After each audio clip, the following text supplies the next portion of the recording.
Hey friends, welcome back to G Bear's Homestead. Today, join us as we can roasted red peppers, and it's super easy and super delicious. Here we go. Okay, so if you ever wondered what to do with a surplus of peppers, canning is an excellent option. It's easy, it's pretty straightforward. It's, I don't want to say it's dummy down, but it's dummy down because it's so straightforward that you don't really need to, it's not complicated. But basically, to can roasted red pepper is like any other low acid vegetable. But I can't talk today. The peppers must be blanched before they go into the jars, and then you add the hot liquid, 1 inch head space, and then in the canner for 35 minutes. That's the way it is. There's no gray area on that. However, if you roast the peppers, that still has the same effect as the blanching. So I did some research on that, and I'm comfortable with that because I am not a Rebel canner at all. So, but I understand some of the concepts of why blanching happens, and then if you can apply that to the food. So it's, I don't want to say it's applied learning, but it's applied learning.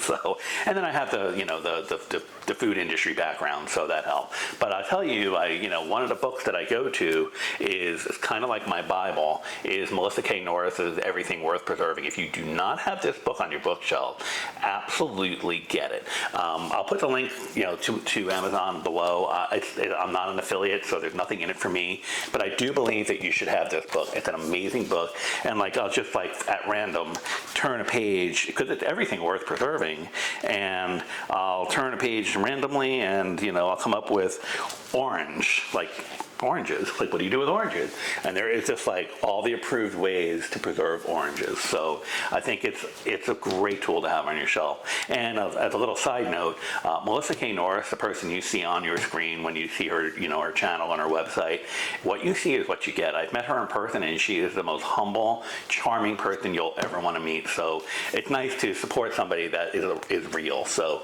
I digress a little bit. But back to the peppers. So if you get peppers on sale somewhere, or again out of your garden or somewhere, it's an easy preservation method, and it just takes a little bit of time, but it's not difficult. And I love roasted red peppers, so I was like, you know what? I was in Farmer Joe's, because I don't have, this time of the year I'm not growing anything.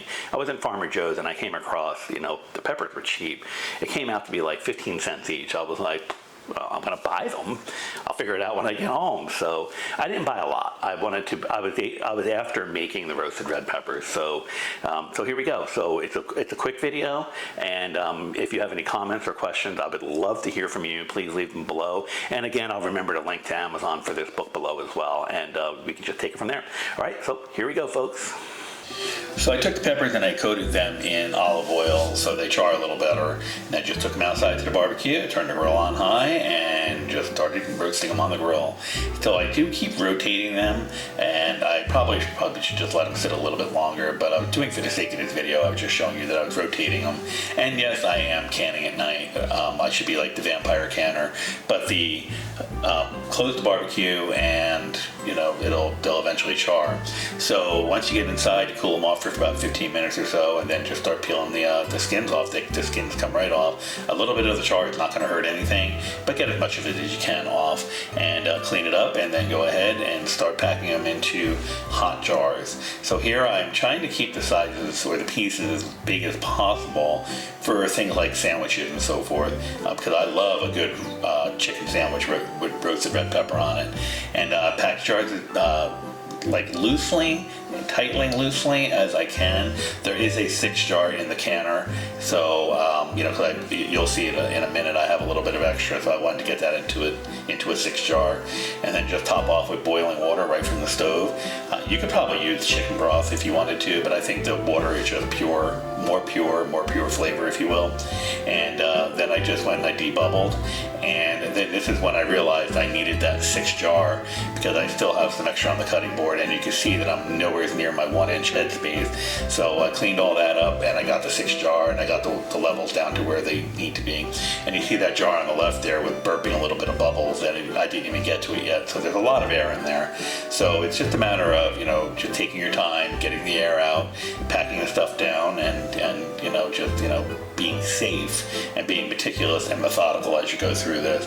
And what we didn't get on camera, my cameraman forgot to turn the camera on, is I did clean those rims with vinegar. Actually, I cleaned the rims twice because you can see like I'm all over the jars. So just wanted to get that all, you know, get that mentioned.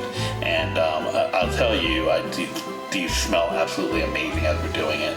So get them topped off with a little bit more hot water, and you know, then I clean the jars off and we are ready to start getting into the canner. So I go ahead and I'm using my Nesco electric canner because there's only 6 jars, so there's no reason to pull out the big stovetop canner. And the roasted red peppers, whether you blanch them or roast them, they are a 35-minute can, so there is no getting around that. 35 minutes is a must.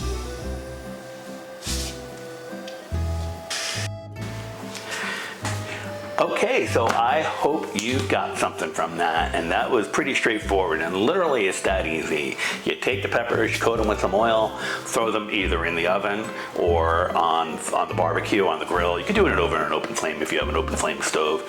I just think that would be a little tedious in my opinion. And then let them cool, peel them, and then I probably, next time I do it, I will probably try halving them and then pre-seeding them, because it was a little tedious cleaning all the seeds out. But I mean, it is what it is. And then you know, just pack them into the jars. The one thing I did read about and learn about is the peppers will expand during the canning process. So when I pack the jars, I actually was a little loose in the packing, and I came a little lower than 1 inch, and then the canning process, it actually expanded pepper, then I'm right at the 1 inch headspace now. So the headspace is vitally important for this, and for, you know, all pressure canning, of course.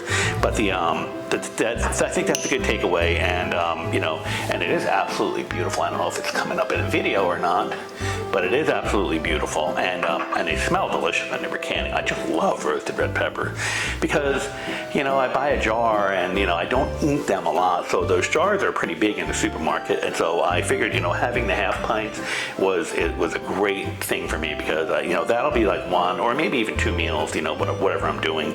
And it's also great on like a charcuterie board or a grazing board or things like that, you know, something that's trendy again. And but the important thing is a hot pack. You have to have the 1 inch headspace, and the canning time is 35 minutes regardless of whether you do the half pints or the pints. So that there's no gray area in that. So canning is a science. There are rules, so you know, you can't bend those rules because it's unsafe to do so.